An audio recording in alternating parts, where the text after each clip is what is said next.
होते.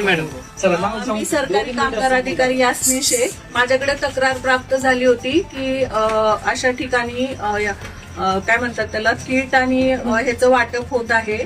गेली 2 दिवस हा प्रकार चालू आहे.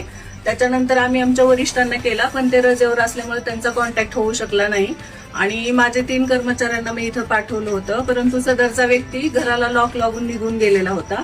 मग असं लॉक तोडून घरी घुसता येत नाही म्हणून आम्ही PI साहेबांची मदत घेतली. त्यांनी आमच्या सुरक्षेसाठी 2 पोलीस पाठवले आणि आता सगळ्यांच्या पंचांच्या समोर आम्ही दार कुलूप तोडून आतमध्ये प्रवेश केला, तेव्हा 28 गृहउपयोगी वस्तू संच आणि 5 सुरक्षा पेटी आम्ही ताब्यात घेतलेत आणि काही प्रमाणपत्र जे ग्रामसेवकाकडनं निर्गमित केलेले आहेत आम्ही ताब्यात घेतले आणि त्यांचा संगणक पण आम्ही ताब्यात घेतलेला आहे. थँक्यू.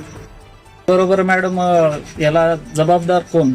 आता ते मला नाही माहिती. मी माझ्या कार्यालयाकडनं आली आता सध्या. जो पण जबाबदार राहील याच्यावरती कठोरपणे कारवाई असेल तो कायदेशीर बाब पुढे येईल ना. आता मी माझ्या विभागाकडनं माझ्या कार्यालयाकडनं मी आलीये. जर माझ्या कार्यालयाकडनं कोणीच उपलब्ध नसतं तर तुम्ही म्हणू शकला असता, पण मी आहे आता. बाबुळगावमध्ये एवढ्या पेट्या भेटल्या एका घरामध्ये, कुठं कुठं प्रशासन तुमचं कापीस कुठं कुठे जिम्मेदार असेल ना.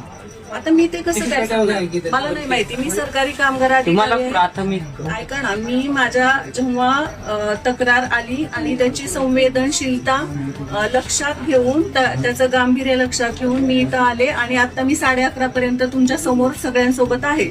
मग ह्याच्यावरनं लक्षात घ्या की मी आहे इथे, म्हणजे माझ्या विभागाकडनं किंवा प्रशासकीय दृष्ट्या मी आहे. तुम्हाला प्राथमिक माहिती कधी मिळाली आज?